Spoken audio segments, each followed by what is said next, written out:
It started so quietly I almost missed it. One day, Ryan was replying to every message within seconds, and the next, there was nothing. No calls, no texts, no explanations. Just silence. At first, I told myself it was nothing. Maybe he was busy with work or taking a break from social media. We all needed space sometimes, right? But as the hours turned into days, that silence began to hum in my chest like static.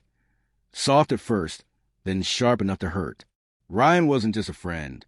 He was my brother in every sense of the word. We met in college when he accidentally spilled coffee all over my assignment and stayed up all night helping me rewrite it. Since that day, we were inseparable. Through heartbreaks, broken dreams, failed jobs, family losses.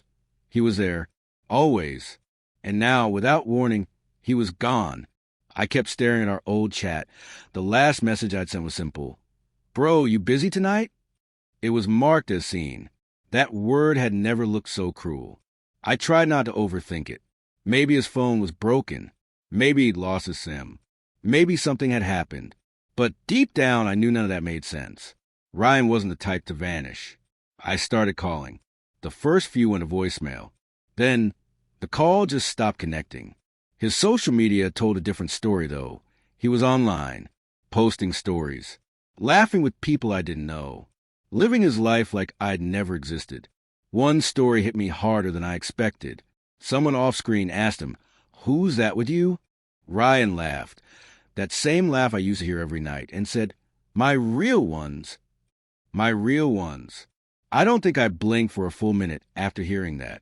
My chest tightened, and for the first time in years, I didn't know what I had done wrong. I went through every conversation we'd had over the last few weeks, searching for a reason, a moment, a word that might have pushed him away. There was nothing. That night, I sat in my car outside his apartment. The rain came down in thick, heavy drops that blurred the windshield. His car was parked where it always was. Lights on inside. So he was home. I told myself I'd just knock once, check if he was okay. But when I walked up those stairs and reached his door, my hand started shaking. I knocked anyway. No answer. I heard movement inside, faint footsteps. Someone was there. I waited, knocked again. Still nothing. The sound of those fading footsteps felt louder than thunder. I stood there in the rain, staring at the door like it could explain itself. For years, that same door had been wide open to me.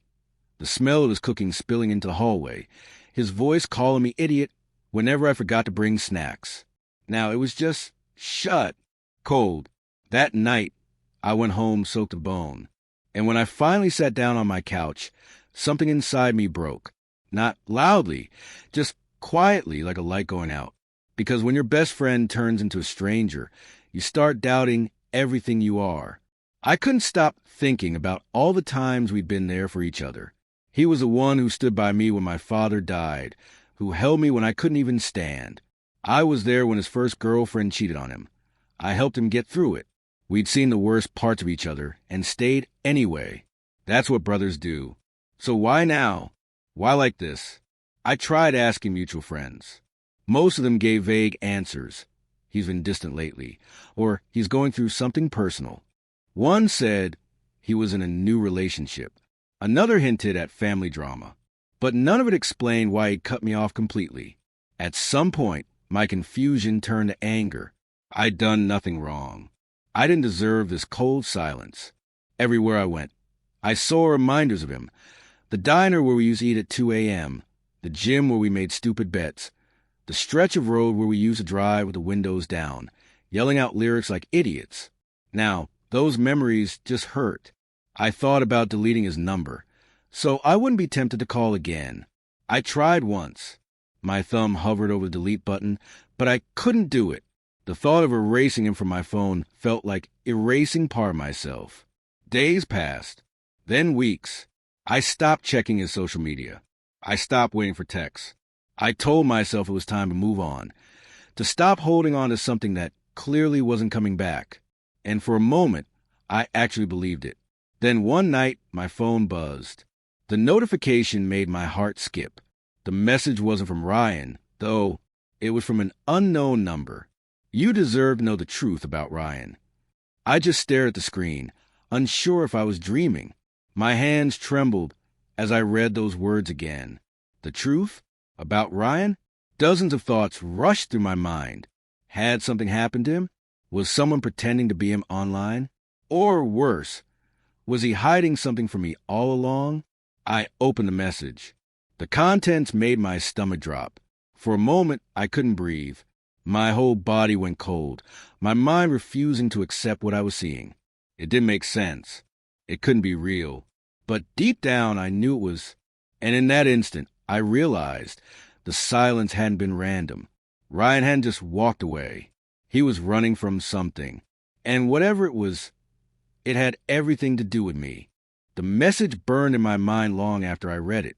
You deserve to know the truth about Ryan. My heart was pounding so hard I could feel it in my throat.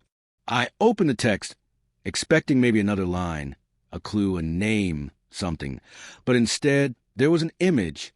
It was a photo of me, taken months ago. I was standing outside a bar, laughing with a group of friends. Nothing strange, except Ryan was in the background, watching. His face half hidden by the shadows, his expression unreadable. Below it, the message continued. He knows what happened that night. That's why he cut you off. That night? My mind spun in circles. What night? I tried calling the number immediately, but it went straight to voicemail. When I texted back, the messages turned blue, marked as delivered, but no response ever came. I spent the whole night replaying every memory, every detail. Ryan and I had spent so many nights together. Parties, long drives, birthdays. But which one could they mean? Then one memory started to surface. Something I hadn't thought about in months. It was about 6 months before the silence began. We'd gone out with a few friends to celebrate my promotion. I had too much to drink that night. Ryan kept telling me to slow down, but I was riding high, unstoppable. When we left the bar, we saw an argument across the street. Some guy yelling at his girlfriend. It looked ugly. Ryan stepped forward, ready to break it up, but I was faster. I'd walked straight up and told the guy to back off. He shoved me. I shoved back. For a few seconds, it got heated, until Ryan pulled me away. We left before it escalated. At least, that's what I'd always believed. But what if something had happened after? The next morning, I'd woken up with a throbbing head and a vague memory of yelling. Ryan hadn't said much about it. Just brushed it off, saying, "Let's not talk about last night." I'd assumed he meant my drinking. Now I wasn't so sure. The following day, I decided I needed answers. I drove to his apartment again, half hoping he'd finally face me. His car wasn't there this time. I waited for hours. Still nothing. When I returned home, another message was waiting for me, from the same unknown number. Check the news archives. April 7th. You'll understand everything. I froze. April 7th, the night of the bar. I searched online, my fingers trembling.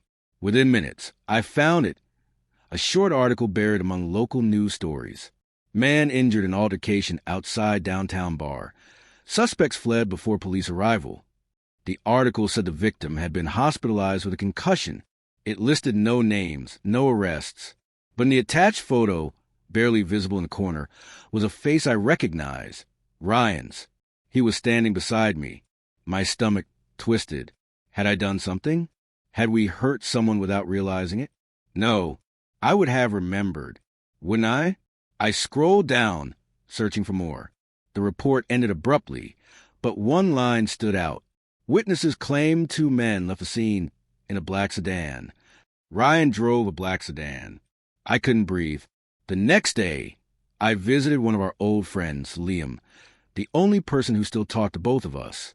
He looked surprised to see me, but when I asked about April 7th, his expression changed. "Alex, don't dig that up again," he said quietly. "What do you mean again?" I asked. He sighed. "Ryan told me everything. He said you've been trying to forget it."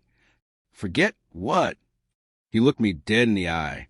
"The guy that night, the one you fought. He ended up pressing charges. Ryan took the blame. He told them it was all him." My knees went weak. "What?" "Yeah," Liam said softly. He didn't want you to lose your job. You'd just gotten promoted. He said you had too much to lose. The world tilted around me. Ryan had taken the fall for something I did? But that's impossible, I said, my voice shaking. There were cameras. There had to be. Liam nodded. There were. Ryan deleted the footage before it reached the police. Said it was his way of protecting his brother. I couldn't speak. My throat was dry, my chest heavy. After that, Liam continued, he changed. He stopped hanging out. Said he didn't want to drag anyone else down. Guess that's why he cut you off. The room blurred as I tried to process his words. Ryan had saved me, and in doing so, destroyed himself. That night, I sat alone on my balcony, staring at the city lights. Every flicker of light below looked like a heartbeat, fast, fading, fragile. Ryan's silence suddenly made sense. It wasn't anger or betrayal. It was guilt, or maybe shame. He protected me, and I'd spent months hating him for it. I wanted to find him, to make it right. But part of me wondered, would he even want to see me now? The unknown number buzzed again. Now that you know, what will you do? My fingers hovered over the keyboard. I didn't know what to say. I didn't even know who was sending these messages. Was it Ryan himself? Or someone who wanted me to find him?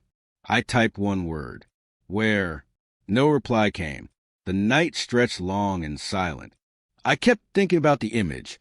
Ryan standing in the shadows behind me, watching. Maybe he'd been trying to make sure I was okay. Maybe he'd been protecting me even now. But something still didn't add up. If Ryan took the blame, why disappear completely? Why never tell me? Unless someone else was forcing him to stay silent. That thought wouldn't leave my head. By the time dawn broke, I'd made up my mind. I wasn't going to wait anymore. If Ryan wouldn't come to me, I'd find him, even if it meant uncovering every dark thing buried between us. I packed a bag, grabbed my car keys, and whispered the empty room. I'm coming for you, brother. Outside, the morning light looked softer than usual, like the world was holding its breath. I didn't know what I'd find, but I knew this wasn't over. Not even close. I didn't sleep that night. Every time I closed my eyes, I saw Ryan's face. Not the version that laughed beside me through college, or the one who stood by me when my father died, but the one from that photo, hidden in shadows, watching. By morning, I'd already packed. A backpack, some cash, a few clothes, and my old phone charger, the kind Ryan used to borrow and never return. I wasn't sure what I was looking for, only that I couldn't stay in the silence anymore. The first place I went was his apartment. Again, I'd been there countless times, but this time it felt different. I wasn't visiting a friend. I was walking into a mystery. His door was still locked, but the doormat was gone. The nameplate that used to say Ryan Collins had been removed. A new name was taped over it, J. Harper. He'd moved out. The realization hit harder than I expected. Ryan wasn't just avoiding me. He'd erased his old life completely. I went to the landlord, told him I was a relative. He hesitated, but eventually said, Collins? Yeah, he left a few months ago. No forwarding address. Didn't even take all his stuff. His stuff? I asked. The landlord shrugged. A box or two in storage. Old papers, maybe a hard drive. You can check if you want. That single sentence lit a spark in my chest. He led me down a narrow hall to the basement, where the air smelled like dust and forgotten things. He handed me a small box labeled RC in faded marker. Inside were random things, old receipts, a cracked photo frame, a flash drive, and a note written in Ryan's familiar handwriting. Just 4 words. Don't look for me. My fingers trembled. I wanted to laugh and cry at the same time. Typical Ryan, dramatic to the end. But of course, I plugged in a flash drive. It contained only one video file, dated the night of April 7th. I opened it. The screen flickered, and the scene came into focus. A parking lot. The same one from that night outside the bar. I saw myself drunk, stumbling, yelling, Ryan trying to calm me down. Then the man I'd argued with stepped forward, shoved me hard. Ryan pulled me back, but I lunged again. The The camera shook as someone nearby recorded the chaos. Then it happened, a blur of movement, a sickening sound, and the man fell backward, hitting his head on the curb. I froze. Ryan knelt beside him, checking for a pulse, shouting something. Then he looked straight at the camera, straight at me now, eyes wide with fear. He wasn't afraid for himself. He was afraid for me. The video ended. I sat there for a long time, unable to move. The truth hit me like cold water. I was the one who caused it. I just didn't remember. Ryan hadn't cut me off out of anger or guilt. He did it to protect me, to make sure no one ever found out. But if that was true, why send me the messages now? Whoever was behind them knew everything. The video, the date, even the photo of that night. Someone else was involved. For the next few days, I retraced Ryan's steps. I went to the bar where it all happened, spoke to people who might have remembered him. Most didn't or didn't want to. Then, finally, one bartender said something that made my heart stop. "Oh, Ryan? Yeah, I remember him. Came by a few months ago. Sat right there at the counter.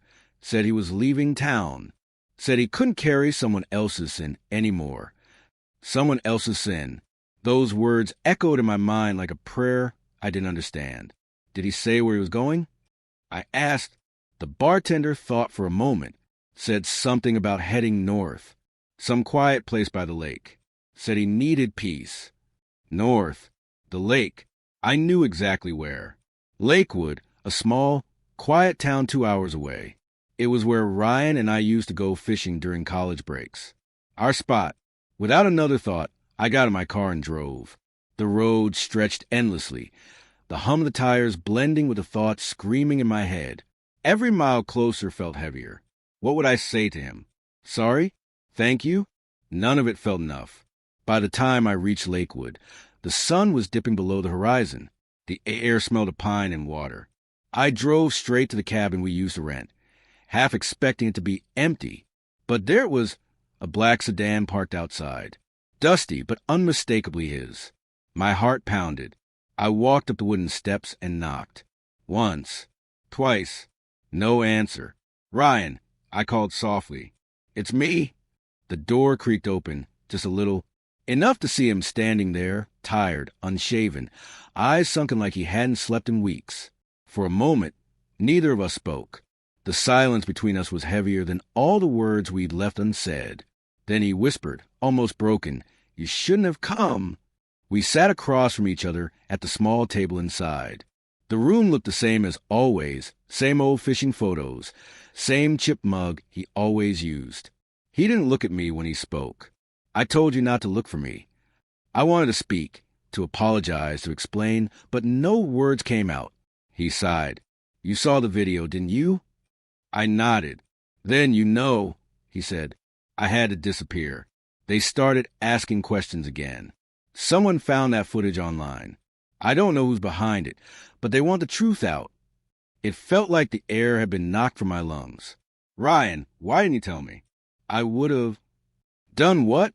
He interrupted, finally meeting my eyes. "Gone to jail? Lost your job? I couldn't let that happen." His voice cracked. "You were finally happy, man. After everything. I couldn't take that from you." I felt tears sting my eyes. "You shouldn't have taken the blame. It wasn't your fault." Ryan shook his head. "Doesn't matter whose fault it was anymore. We both lost something that night." The silence that followed felt like a wound. Outside, thunder rolled over the lake. The storm was coming. Ryan stood up, looking toward the door. "You need to leave before they find you, too." "Who?" I asked. He didn't answer. Just looked at me one last time, the same way he had in that photo, half in light, half in shadow. And then he whispered, almost like a confession, "I'm not the only one who knows." The wind howled and the lights flickered. I turned toward the window, just for a second, and when I looked back, Ryan was gone.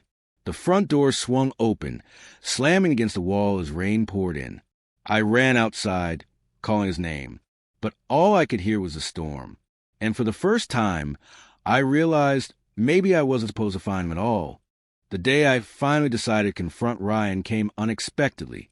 I hadn't planned it, hadn't rehearsed the words, and honestly, I didn't think I had the courage. But something inside me shifted. Maybe it was exhaustion. Maybe it was a quiet ache that never went away. I was tired of replaying our memories like old movies. Tired of trying to fix something that was already gone. When I walked into that cafe and saw him sitting there, it was as if time paused. He looked older somehow, not in his face, but in his eyes. The same boy who used to stay up with me all night talking about dreams and heartbreaks now looked like a stranger wearing my best friend's skin. He saw me. I know he did. There was a flicker of recognition, a brief flash of guilt. For a moment, I thought he'd stand up, smile, and everything would go back to how it was. But he didn't move. I sat down anyway. "Hey," I said softly. He nodded, hesitant. The silence between us felt heavier than any words could carry. The air was thick with all the things we never said. "I don't need an apology," I told him. "I just need to understand." He met my eyes. His fingers traced the edge of his coffee cup. "It wasn't about you," he said finally. "It was about me." Those words cut deeper than any accusation could, because they were honest. He explained how his life had spiraled after that job loss, how he felt like a failure, how every conversation with me reminded him of what he wasn't doing right. I tried to motivate him, but all he'd heard was comparison. He'd started pushing people away, convincing himself isolation was healing. But there was more.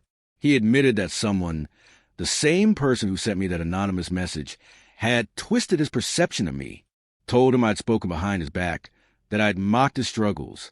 Lies, all of them, but by the time he realized it, he said he was too ashamed to come back. I didn't know whether to feel angry or relieved. Part of me wanted to yell, to make him understand how many nights I'd stayed awake, questioning everything. Another part of me just felt empty. I would have understood, I whispered, if you just told me. He looked up then, eyes red. I know, that's what makes it worse. There was the truth, raw and unfiltered. He hadn't stopped caring. He'd just lost the strength to face me.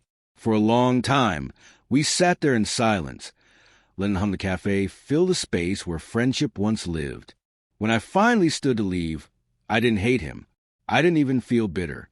I just felt done, because sometimes closure doesn't come wrapped in forgiveness or second chances. Sometimes it comes when you realize that the person who broke you is still figuring out how to fix themselves. That night, as I walked home through the cold air, something felt lighter. Not happiness, not peace exactly, but acceptance. I stopped checking his social media, stopped replaying old voice notes. I started calling people I'd ignored, went back to hobbies I'd abandoned, began living like someone who didn't need answers to feel whole. Months passed. We never became what we once were, and that's okay. I learned that not every bond survives forever, even the ones built on years of loyalty and laughter. But each one teaches you something about love, trust, and the quiet strength of letting go. Sometimes people disappear because they're lost, not because they stop caring. Sometimes silence is the only way they know to protect themselves. And sometimes the ones who hurt us the most never meant to. I look back now without bitterness. Ryan was my best friend once, and that will always mean something. But the person I've become since losing him, the one who knows how to stand alone, means even more. Because losing him taught me the hardest truth of all. You can't make someone stay, but you can choose to keep living when they don't. And that choice, that's what finally set me free.